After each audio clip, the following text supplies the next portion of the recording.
সেক্রেটারিয়েটে কোরআনের বিধান দরকার নাই, সংসদে কোরআনের বিধান দরকার নাই। কেউ যদি এটা মনে করে আর এই অবস্থায় যদি মৃত্যুবরণ করে, বিশ্বনবী বললেন ওই ব্যক্তি নিঃসন্দেহে আমার উম্মত হতে পারে না। ওয়ামান ইয়াবতাগি গায়রাল ইসলামি দীনান ফালান ইউকবালা মিনহু, রব্বুল আলামিন বললেন ইসলাম ছাড়া পৃথিবীতে যত দিন আছে, যত মত আছে, যত পথ আছে, দল আছে, সব কিছু রব্বুল আলামিন তিনি ডিনাই করেছেন, রিজেক্ট করেছেন। শুধুমাত্র ইসলামকে রব্বুল আলামিন কবুল করেছেন। এবং ইসলামের পথে যারা থাকবে, ইসলামের সঙ্গে যারা থাকতে চায়, ইসলামের সঙ্গে যারা চলতে চায়, ইসলামের মতদর্শ অনুযায়ী যারা জীবনকে গঠন করতে চায়, রব্বুল আলামিন শুধুমাত্র তাদেরকে কবুল করে নিবে। ঠিক কিনা? ইসলামের প্রাথমিক পর্যায়ে যে দাওয়াত রয়েছে, মানুষের কাছে ইসলামের সৌন্দর্য, কালিমার দাওয়াত তারা বহুকাল ধরে দিয়ে যাচ্ছেন। উপমহাদেশের এই সীমানা ছাড়িয়ে পৃথিবীর বিভিন্ন দেশে তাদের পদচারণা আছে। বিশ্বনবী সাল্লাল্লাহু আলাইহি ওয়াসাল্লামের যে হাদিস আছে, বাল্লিগু আন্নী ওয়ালাউ আয়া, যে আমার পক্ষ থেকে একটা ছোট্ট কথা হলো মানুষকে পৌঁছে দাও, সে দায়িত্ব তারা পালন করে যাচ্ছেন। কিন্তু সাম্প্রতিক এই যে কয়েকদিন আগে, গত বুধবারে শেষ রাত্রে যখন এই তাবলীগ জামাতের কিছু ভাই সেই ইজতেমা ময়দানে তারা ঘুমিয়েছিলেন, যাদেরকে জুবায়েরপন্থী বলা হয়, যখন তারা সেখানে ঘুমাচ্ছিলেন, আরেকটা পন্থী সাদপন্থী বলা হয় যাদেরকে, তারা এই সতর্কিত রাতের বেলা শেষ রাত্রে হামলা করে সেখানে ভাঙচুর তছনছ করে কি একটা অবস্থা সেখানে হলো। অবশেষে 4 জন ভাই সেখানে ইন্তেকাল করেছেন। আল্লাহ সুবহানাহু ওয়া তাআলা তাদেরকে জান্নাত দান করেন, আমরা বলি আমিন।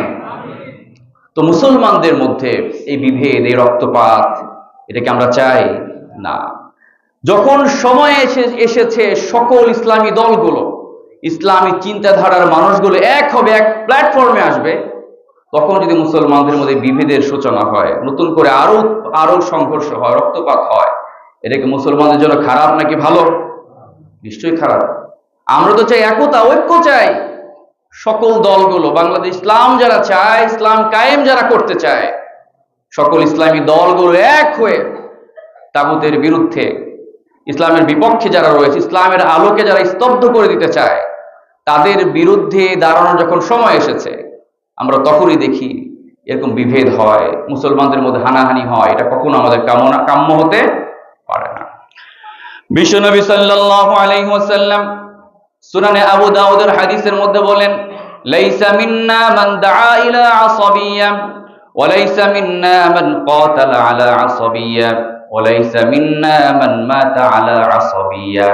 বিশ্বনবী সাল্লাল্লাহু আলাইহি ওয়াসাল্লাম বললেন, ওই ব্যক্তি আমার দলভুক্ত হতে পারে না, ওই ব্যক্তি আমার উম্মত হতে পারে না, যে কিনা মানুষকে আসাবিয়্যা মানে এমন কোন আদর্শের দিকে ডাকে যেটা কোরআন এবং সুন্নাহর দিকে হতে পারে না, নিজের দলের দিকে ডাকে, নিজের চিন্তা চেতনার দিকে ডাকে, এমন কেউ যদি ডাকে তাহলে ওই ব্যক্তি, বিশ্বনবী বলেছেন, আমার উম্মত হতে পারে না।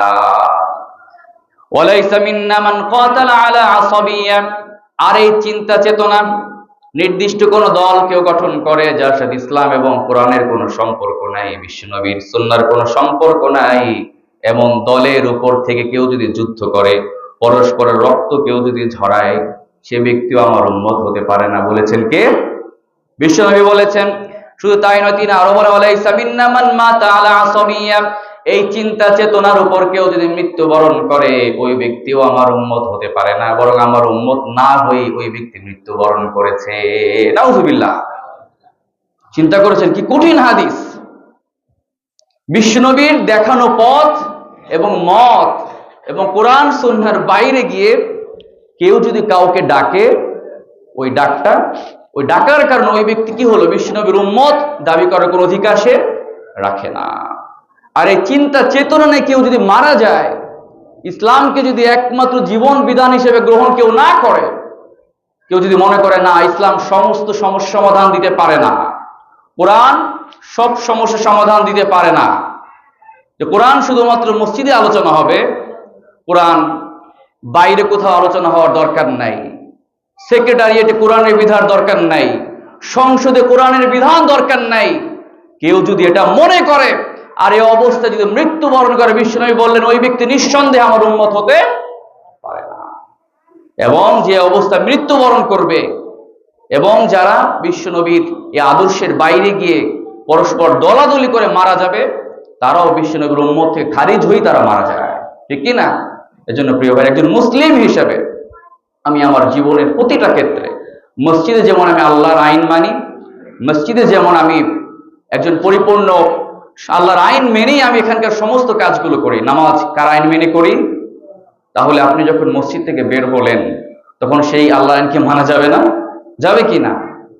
তো আল্লাহই আমাদের সৃষ্টি করেছেন, যে আল্লাহ সৃষ্টি করেছেন আমাদেরকে, সে আল্লাহই তো জানেন তার বান্দাগুলো কোন পথে চললে, কেমনে জীবন পরিচালনা করলে শান্তি আসবে। এটা সবচেয়ে বেশি ভালো কে জানেন? আল্লাহ জানেন। তো আমরা কেন অন্য জায়গায় আল্লাহর বিধান মানতে চাই না?